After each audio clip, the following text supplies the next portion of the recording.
Hello, welcome back. It is so good to see you. And if you're new here, it's really nice to meet you. I'm Monty, this is Frank, and I just want to thank all my subscribers and everyone that's viewed my videos and left a comment. Because once again, I so enjoy those discussions. And one thing I have noticed that I get asked a lot is by readers who don't necessarily read sci-fi, what's a good book recommendation that I can give for sci-fi? But I find it really hard to give a recommendation to someone without knowing like what they like to read normally, because I understand why a lot of people don't read sci-fi. Sci-fi can be a genre that can be somewhat intimidating. Either you think it's all aliens and spaceships and space battles, or you understand that with sci-fi books, there's often a message behind them. Because what sci-fi does is sci-fi takes our reality and it shifts that lens ever so slightly to show us a different perspective.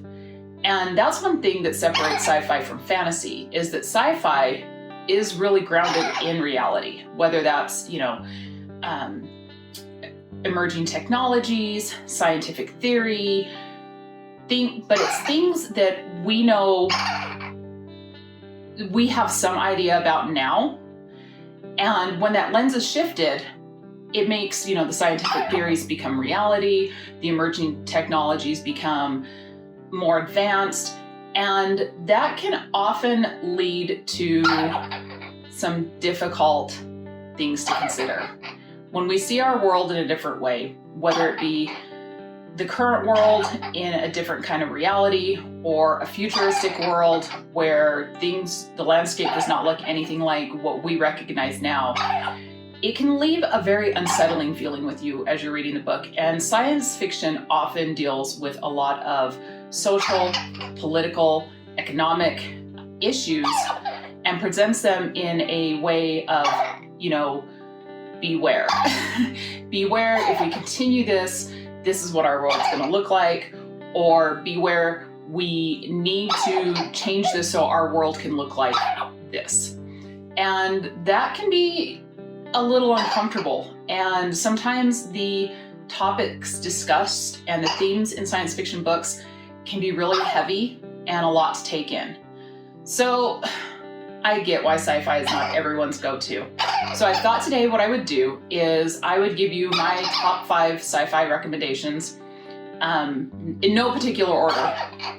But these are 5 books that I absolutely love and that really spoke to me and made me think differently, or once I put down the book, there was just a lot to take away and sit with and think about. And all of these books have really changed my outlook on a lot of things. A lot of them have contributed a lot to our current culture and our current vernacular. And so I thought I'd share them with you today as my top 5 recommendations.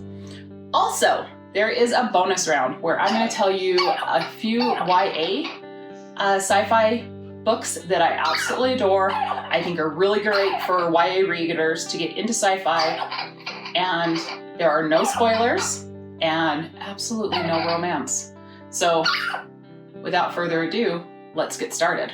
All right, so the first book I wanted to mention is Do Androids Dream of Electric Sheep by Philip K. Dick. And this book was published in 1968.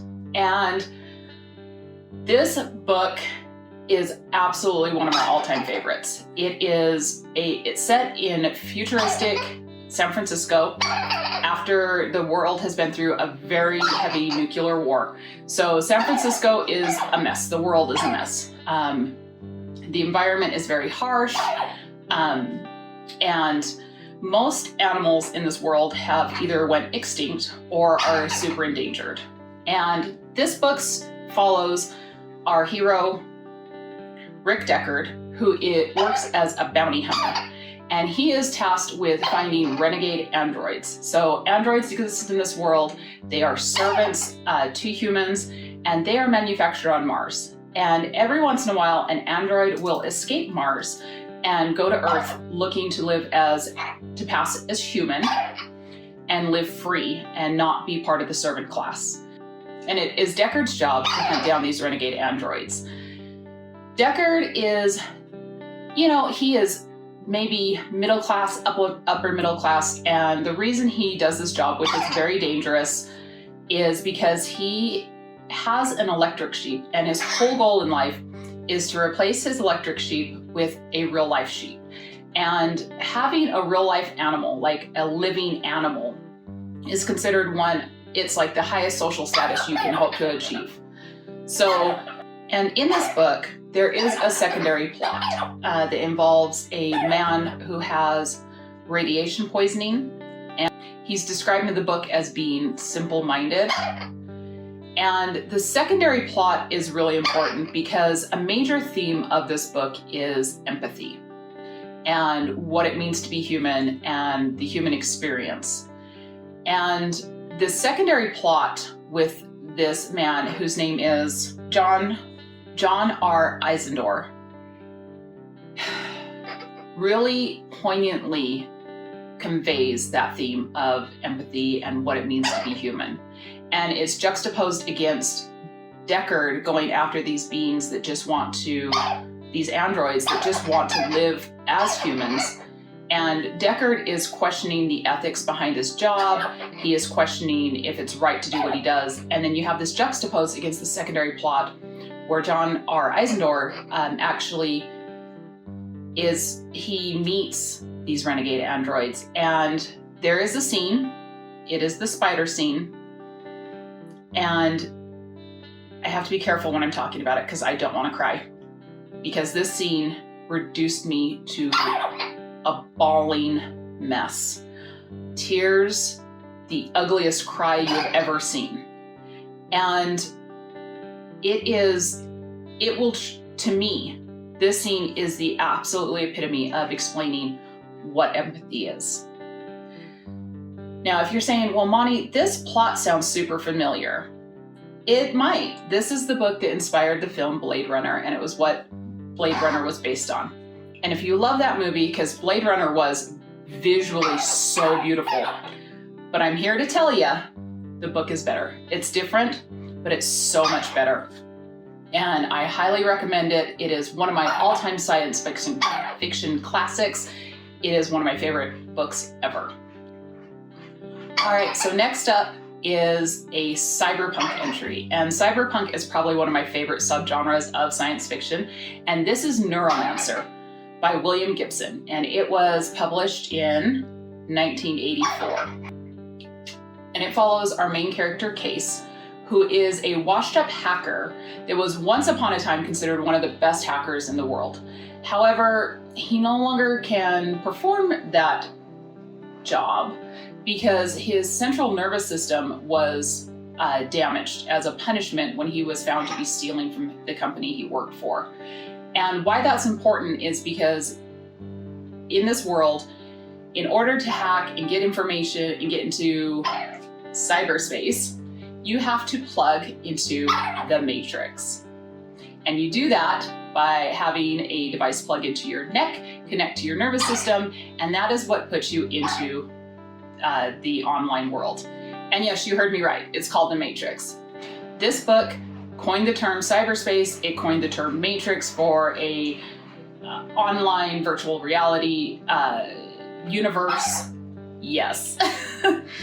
And in this book, Case is approached by a razor girl, and she's had modifications, and so think cyberpunk cyborg.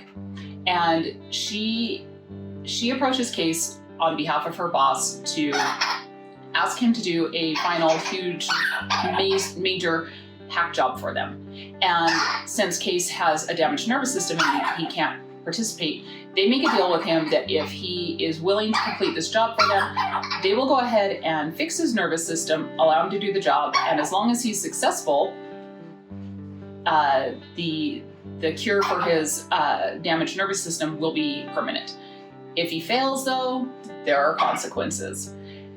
Now, right off the bat, you can see this book it has huge influence on our current day culture. It is absolutely an influence for the movie The Matrix. Even though it's not a direct adaptation by any means, there is so much in this book that if you've seen The Matrix and you like The Matrix, you will love this book. Because when I read it, it was not too long after The Matrix came out, and when I finished the book and all through the book, I was like, is this The Matrix but better? Because it truly is, and it has there are so many things in this book that has influenced our current day culture. You'll see things in there and go, but wait, we do that now. And this book was all the way from back in 1984. So like I said, if you like The Matrix, you like that kind of style of story, definitely check out Neuromancer. All right, another cyberpunk entry. I told you I love this genre. So this is Snow Crash by Neil Stephenson, and this was published back in 1992. So Snow Crash takes place in LA, and in this world, the United States is controlled by a mafia.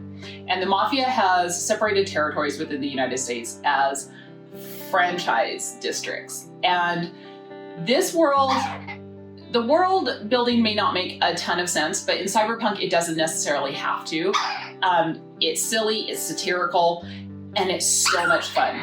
And this book follows our main character, Hiro Protagonist. Yep, that's his real name.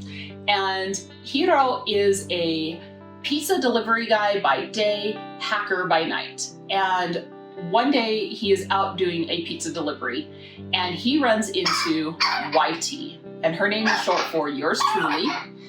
And through some mishaps, he is unable to complete his pizza delivery, but YT goes ahead and does it for him. She is a skateboarding mail courier, because in this world, the postal system no longer exists. You have to pay for private couriers, and that's what YT does. So she goes ahead and completes the delivery for Hiro, and they become friends after that and decide that they are going to start collecting data and selling it to the mafia in the metaverse.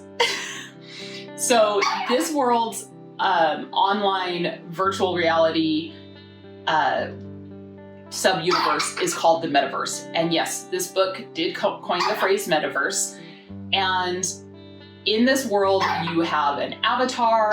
You can be completely different than your offline personality. But what happens to you in the metaverse absolutely can affect you in the real world. So think Ready Player One, but so much more fun. And in this world, there is a file that is being shared around the metaverse called Snow Crash. And it is part file, part drug that affects you both in the metaverse and in real life. And as Hiro and YT are collecting data in the metaverse for the mafia, they discover Snow Crash. And I could talk about this book for hours. It is the wildest ride. It is so funny. It is so, you will not be bored in this book. Like I said, it definitely influenced our current vernacular. It definitely influenced our current culture. And Neil Stephenson actually works as a futurist for a lot of tech companies now because of the things that he wrote about in his books. This is not the only book by him, but in his books and his works, because he was able to accurately describe what the future landscape was really going to look like with technology. So if you're really interested in the metaverse and how that started, what the birth of the metaverse was, check out Snow Crash. Okay, so this next book is The Space Between Worlds by Micah Johnson, and this was published in 2020. And this book is set in a futuristic, somewhat dystopian world where traveling between different multiverses. So the theory that there are several different or infinite dimensions happening all at the same time is a reality in this book. And jump between the different worlds of the multiverse, any of these different dimensions. If your counterpart, so your other self on a world, doesn't exist. And that's the only way you can safely jump. And so this book follows our main character, Kara, who is a multiverse jumper. And she is very successful at it, and she's highly sought. She was recruited because so many of her doppelgangers, her other selves on another world, have perished. There's like almost 400 worlds where she does not exist. And so she can go to all these other worlds, gather data, gather samples, and bring it back to the company she works for. And as Sarah is jumping to these worlds, she kind of starts to unravel problems and ulterior motives that her company may have. It is absolutely, it's part dystopian novel, part sci-fi, part thriller, part mystery. I love this book. It is so well written. The world building is amazing. The characters are amazing. And one of the big themes that this book talks about is wealth inequality and the difference between, you know, the poor and the have-nots and the wealthy and the elite. And, you know, another thing it kind of really touches on is when you come from a certain economic class or a certain economic status, moving out of that because of your job or what you've done in life, and how that affects not only you, but your family, and how people see you when you have a background that is, you know, you weren't born into a certain economic status. It is so well written. It is so poignant. I can't say enough good things about this book. I absolutely loved it. And I was hooked from the word go because of the way the author writes her prose. It is so well written. If multiverse travel sounds interesting to you, definitely check out this novel. It's so good. Next book is Beggars in Spain by Nancy Kress. And this book was released in 1993. So Beggars in Spain deals a lot with, the main theme of this book is genetic modification in embryos to produce a child that is more capable, more intelligent. And in Beggars in Spain, the way they do this is there are 21 couples selected to have a genetically modified child who does not require sleep. They don't need to sleep. They don't require sleep to improve their mind and their well-being. And because of that, they can spend all 24 hours of the day learning, being productive, absorbing more information, and this actually increases their intelligence in this world. It follows our main character, Alicia, who is one of the 21 children that are born that do not require sleep. And it really follows her from the time she is an infant all the way up into adulthood. And it's very descriptive of what she goes through, what her parents go through when she's a child, and how she feels so different from normal people, but how her and the other 21 sleepless have this very strong bond because they know, or they feel that they are so superior to everyone else because they have such heightened intelligence.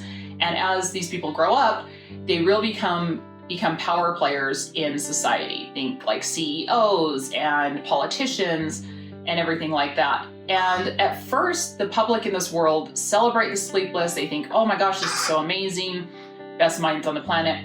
But as that's kind of the truth, and these people do display that they do have higher intelligence, they do have possibly more capacity for success, the public kind of turns on them. And it's such an interesting tale. It is so well done. Nancy Kress really does put a lot of science into her science fiction, and you can really see that this could be a reality. She really does the background work on it to make it believable, to make the science seem believable at least. And one of the main themes in this book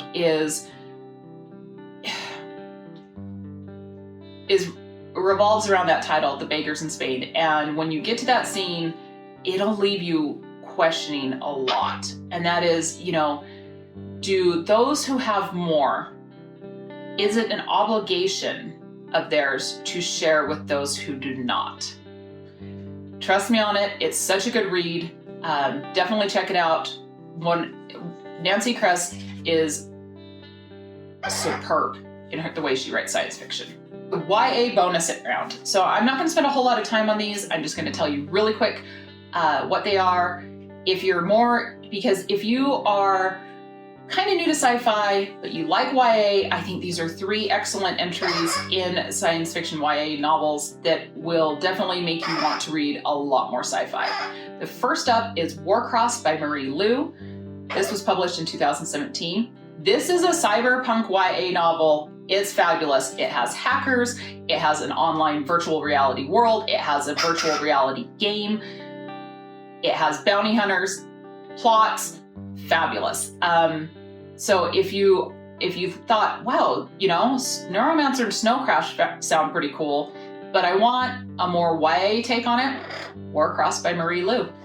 Okay, so if you're one of those people that want spaceships and aliens and are looking for a YA novel that does that, Skyward by Brandon Sanderson. This is part of a series, and this book is all about humans crash on an alien world, having to live on this alien world, and then them creating a space force and a young woman who wants to join this and combat aliens.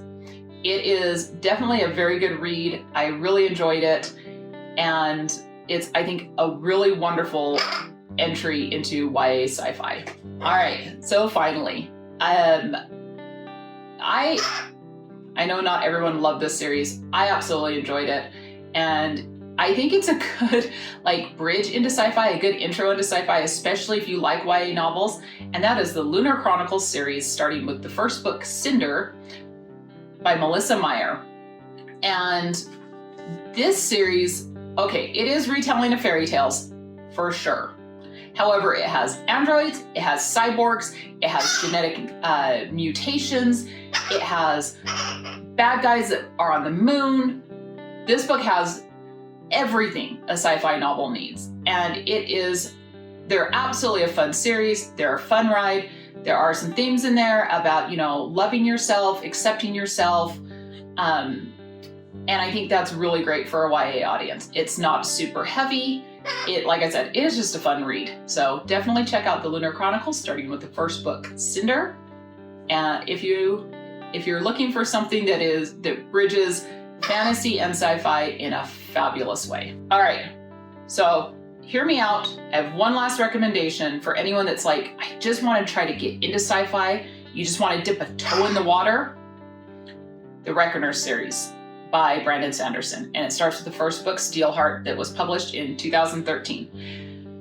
If you're familiar with the series, you're probably screaming at me right now that no, this is a superhero series. This has nothing to do with sci-fi. Oh, but I will argue with you on this one and say this is absolutely sci-fi. Maybe not mainstream sci-fi, but it is absolutely has sci-fi elements in it. And I can't go into detail because I will ruin the book. But let me put it this way. An anomaly appears in the sky. It looks like a red star. And all of a sudden, after this anomaly appears over Earth, normal people start developing superpowers, like serious superpowers. They can control steel. They can control your mind. They can control electricity. They can make themselves invisible.